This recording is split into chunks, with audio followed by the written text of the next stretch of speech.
Hey, I'm Scott, and I'm here to talk about what it's been like to have a Rivian R1S for 2 years. First, I'll talk about my pre-order in October of 2019. Next up, we'll talk about the pickup of the vehicle in March of 2023.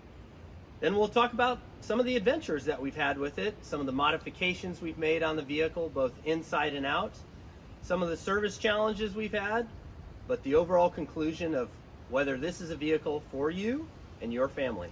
Let's get to it. So I placed my pre-order in October of 2019 for the Rivian R1S. I had seen news coverage of the LA Auto Show where they revealed the vehicle, and I was super excited about the idea of having an off-road vehicle that was electric. And so I placed that order in October of 2019. A full 4 years before I really got the vehicle just 2 years ago. Some of the choices that I made were whether or not I would have all-terrain tires, the 20 inches or the 22-inch tires. I went back and forth on the colors. I was El-Cap granite for a while, and then I ended up with forest green, which I've been really, really happy with. And so it was a great experience overall. I traded in a previous SUV that I had. Really very simple process through the Rivian app, and the Rivian team made that very easy. I picked my vehicle up in Richmond, Virginia, where they had a service center, one of the first service centers here in the Mid-Atlantic. They now have them in a number of other places, but Richmond is where I got this vehicle. So next up, let's talk about the pickup experience.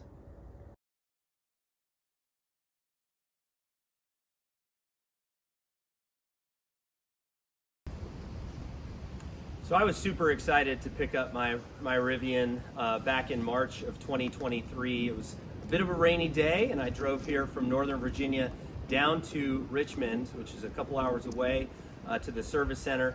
The staff couldn't have been more excited to have a pickup that day, and there were a number of us picking up our vehicles, and they had them all lined up out in front, all polished up.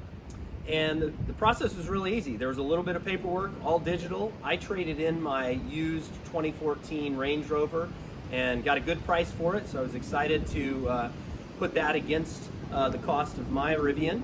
And the staff there gave me a quick tour of all the features, both inside and out, and I was ready to go. Mid-afternoon, and I gotta say, driving down the road by the service center, giving it a little punch, I quickly realized that it was silly fast, and I was going to have a whole lot of fun with this vehicle. So let's talk about some of the outside modifications that I've made to the vehicle. First and foremost, when you pick up your vehicle, if you live in a state where they require license plates on the front bumper, do not order the vehicle with the holes drilled into that front bumper. What you should do instead is get one of these snap plate front holders, holds the front license plate. It's got a really nifty setup here that clicks into your front grille, and you can always unscrew that and take it off. And this is something that I take off when we go off-roading, so it doesn't get in the way or get caught up in mud or dirt or rocks or whatever. So do not get holes drilled in the front of your bumper. Second, the big modification that I made to this was to put a ceramic coating on the vehicle to protect the paint. I had it done at Pro Clean in Northern Virginia here in McLean, and I think it did a really nice job. You refresh it every year, but a ceramic coating can help protect your paint. Some people do the PPF wrap. I've thought about it. Ultimately, I chose not to, but it's something that I've sort of gone back and forth on, and I can see the benefits of it. Next up, one of the big modifications that I put on was these megawatt rock sliders. And this I put on actually just about 5-6 months ago. And these are a great addition to protect the underside of the vehicle from rocks when you're off-roading, and benefit if you have shorter people in your family. it's a great sidestep. So you can open the door, step up. It makes it a lot easier to deal with what you've got on top of the vehicle. A lot easier for shorter folks and maybe older folks to get in and out of the vehicle, particularly if you have it up in the highest mode. One thing I would note about the Megawatt rock sliders is this back kick out. This kick out may look unusual because it's not a straight line, it does come out, but it actually helps prevent rocks, if you're really into some rocks, from coming into the body of the vehicle. And as you can see here with some of my rims, I've got some rock rash on the vehicle from off-roading, and these rock sliders are a good way to prevent that. Next up, the big modification. Oh, actually, I'll just go up here. I did get the roof rack crossbars. I got them in the silver. They now have them in black. I wish I had them in black because I think that looks really cool. I also, as you can see here, I did black out the chrome striping on the vehicle, and I had that done at Zebra Stripe in Chantilly. I'll put all the links in the description below. So that, I think, improved the look of the vehicle. And I did get the Rivian Max Track recovery boards. And if you're out there and you've got these and you've actually used them, leave a comment, because I'm guessing not many people have found a way to get this vehicle stuck, because it is so capable. So let's go to the back here. If you're off-roading, it's important that you have a full-size spare. The R1T probably has a better setup for that because you can have a full-size spare in the bed of the pickup. But for me, I wanted to have one on the outside of the vehicle in case you lose a tire while you're off-roading. So I got what is the rigged Ultra Swing here. That's a shop out of California, and went to the Overland Festival East and talked to the guys there, and they had just started producing them. And I found it to be really a great addition to the vehicle. You remount your license plate, and it's got a double fastener here, so you got lots of safety. And then you can pull this away from the vehicle if you need to get into the back of the vehicle. I found it to be pretty useful. The big drawback here, however, is you have to turn off the cameras, the backup cameras and the backup sensors, because you have this accessory on the back. So a lot of people might not want to use that because they do want the benefit of those backup cameras and the backup sensor. But I found it to be great. Just pop it on when you're getting ready to go off-roading. The other thing too, I have the Rhino hitch here, and that's useful if you need to recover from getting stuck. Haven't been able to do that yet, like I noted before. One of the things that I do like about the Ultra Swing is the fact that it not only you can put more equipment into this there, but you have another hitch here that you could put in say a bike rack. If you have an extender, and the bike rack can come up here and hold a bike or two or three. So that's been really useful. Come on around. Other things that we've done, there's the Megawatt sliders here. Let me just show you real quick. Even have some rock rash here from getting into some rocks in an off-roading trip that I took with the girls in Pennsylvania. So that gives you an idea of how the rocks can come up and get pushed out away from the body of the vehicle if need be. So next up, we'll talk about some of the modifications that we've made on the inside of the vehicle to really customize it to my liking. All right, so let's talk about a few of the things that I've done inside the vehicle. You spend all your time in here, so you want to make it comfortable for what suits your needs. I have played around. I got the Chillowitch original floor mats. Those came with the vehicle. This is a launch edition vehicle. It's the quad motor. And it came with the Chillowitch floor mats. As soon as WeatherTech came out with their version of the R1S floor mats, I did purchase them, and I had them in the vehicle until several months ago, when I actually went and ordered the Rivian made all-weather mats. I've actually liked the Rivian mats better than the WeatherTech for this reason. These are a little bit softer rubber. They fit a little bit better.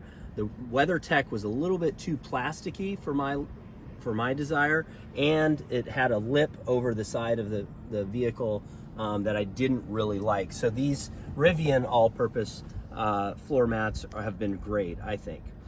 The other thing that I've played around with, I've had several different versions of console organizers. Down here, if you have this out, you just have a big sort of blank space where you can put things. A lot of people do put a bag down there. I don't often keep my bag, my everyday carry bag here, so I'd like it to be more organized than that. This is a version of an organizer that I did get off of Amazon that I've stayed with. We don't have a glove box in the R1S, so that's where my gloves are. It does have 3 cup holders across the front, which is great because I have 3 daughters and I don't want them to be drinking liquids in the car and spilling and getting it dirty. So this is where their drinks go if they're in the vehicle. I will say that I've also, I did purchase the WeatherTech. I use a Yeti cup from time to time, so you need a bigger cup holder, and the WeatherTech had a great version of that for the tumbler, the Yeti tumbler that I do use from time to time when I make my Starbucks runs. On the inside of this center console, I would say that one of the frustrations with the vehicle is that this is really deep and it's never that easy to stay organized. I've tried different things for it. It ends up just sort of being a pile of stuff. Over the top, I've got this that came from TM Wraps, I think, which has been somewhat useful. The other thing, key addition to the vehicle, this is from TM Wraps, and it's a phone charger that has the MagSafe holders on both sides and plugs in just to the USB-C within the vehicle. Really useful because the original manufacturer charging system, 1, doesn't connect, 2, it slides all around. So Rivian, I know you need to figure this out, but TM Wraps has made a pretty useful add-on for, you know, 70, 80, 90 bucks, I think. So those are some of the things that I've done with console and storage. The other thing, speaking of phones, I've added in here these holders that literally just click in behind the screen, and then you can have a MagSafe holder, not charged, but a MagSafe holder if you need a phone here. I've added one in over here with simply the 17 millimeter ball attachment, and then I've added the arm so I can swing this around. One of the more recent additions that I did was the MagSafe charger from EV Sportline. I think that's where I got this from. I'll put the link in the description.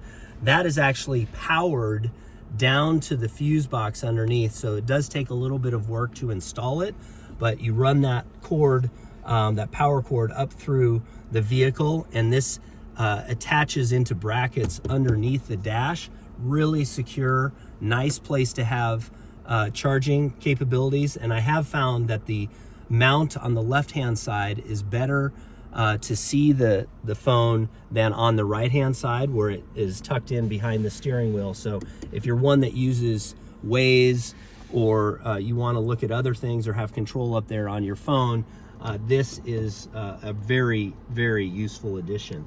So those are some of the big things that we've added to the vehicle. I've added floor mats in the middle seats and in the back, and that's been great to keep the vehicle looking nice. All right, so now I'll share a few things about the software. In the 2 years that I've had this vehicle, the software has improved mightily, and as a tech geek, I love to see the updates that come on almost a monthly basis. You can either have the vehicle automatically download those when the vehicle's sitting plugged in over 50% charge overnight, or you can address the push software updates however you want, and you can do that manually. One of the things that I've really liked is they've changed up the visuals on the smaller screen here in front of the driver, and they've made it more functional in my view. They've added camera functionality, so if I'm taking a left turn or a right turn when the car is in motion, you can see, and it's warning me that my back gate is open, but you can see the cameras put into use. And another thing that I've liked, you can see it here, is the addition of the garage button. So on the console, you can now use one of the buttons to open your garage door once you get into close proximity to your garage. It does sense that, and you're able to open it up with a button on the steering wheel. I would love it if Rivian were to use those buttons in more ways. I wish they would use one of the buttons to pull the side mirrors in. That's one of my favorite ideas that they haven't yet addressed, but they have addressed so many things with the software. For instance, what we call Miss A has improved quite a bit. I'm maybe one of the few Rivian owners who uses the Miss A quite a bit. For example, they have made it much more like you would see on an Echo Show. Let me just test it out here. Alexa, where is Rivian headquartered? Rivian Automotive's headquarters are in Irvine, California. So as you can see, they're displaying the information on the screen like you might see on an Echo Show, and I do think that that's been a really big improvement. One of the observations I would make about the vehicle, and they have the new graphics engine for the screen, which has been pretty cool that they have that partnership. And the graphics have gotten a lot better, a lot more dynamic. So we're going into conserve mode. It'll show us a different view. If we go into sport mode, it gives us the racetrack look. If we go into snow mode, we're in the snow. Go back to all purpose, and you can see how that changes out, which is, it does feel very elegant. One of the things that I've liked to see is the instrument panel, things that they've done here. And this is useful when you're off-roading. I will note, my vehicle has about 18,000 miles on it that I've put on in the last 2 years. I'm getting an average of 2.15 miles per kilowatt hour. I will say, however, for the last, let me go to trip A here, for the last 2,000 miles, that's been a lot less. We've had a really, really cold winter in Virginia, and so the miles per kilowatt hour are less. And so one of the things that I've been trying to do more is precondition the battery through timed and scheduled charging, that they've made it much easier via app updates to time when you charge the vehicle. So that's been an improvement, and that number actually has been going up more as I've worked at preconditioning the battery before I get on the road on a daily basis. I will say some of the improvements that they've made on the sound system has been great. It's been nice to have the Miss A. I'm now into Spotify because the integration with Spotify has been pretty nice. I know a lot of people do like Apple Music for its sound. I'm not an Apple Music customer, but a lot of people do like that. So now let's go to show you how we use the vehicle with my family of 5. It's my wife and our 3 daughters, and I'll show you a little bit about the seat configuration and make some observations there. So now let's talk a little bit about how we use the vehicle. I have a family of 5, my 3 daughters, 2 of which are here with us right now, and we've got our furry friend Dasher as well. I've been surprised at how much, while I love to have the 3rd row in the R1S, we haven't used it as much as I thought we would, because most of our trips are around town and the girls tend to sit in the middle row with each other, so they can oftentimes manage the music on the middle seat screen, which is fun. So let's show what it's like to get into the back seat. Scylla, if you demonstrate that for us. So you just hop into the back seat here. You do have an automatic button up on the top of the seat that pushes it down. You don't have a ton of space, so it's better for little ones in the back, but honestly, it's not too bad. So we'll move that back. And then, Millie, if you'd get into the middle. Sit. And show us over there. If it's just two folks in the back, we do often have the cup holder armrest down. A little bit hard to pull out there, but you do, as you can see, it sort of tips down. You have to lean that seat back a little bit for that to be level if you're worried about drinks being level in the cup holder. The back screen has been a wonderful addition. That used to have not much functionality, but now it really has a lot of functionality to peruse through music, to set playlists, to control temperature, seat warmers, all of that jazz, which has been great. In the back, if you do have a furry friend, come on, Dash. Come here, bud. Up. Dash, come. Up. Dash, come. Up, bud.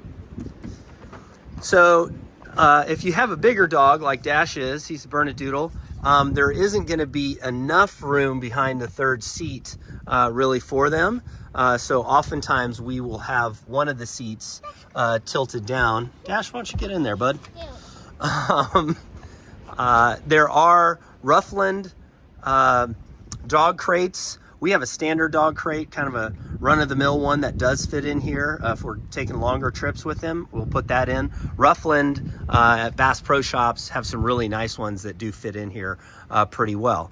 So as you can see, Dash, a little bit of tight quarters if you've got a bigger dog, but if you got a smaller one, it's not too bad.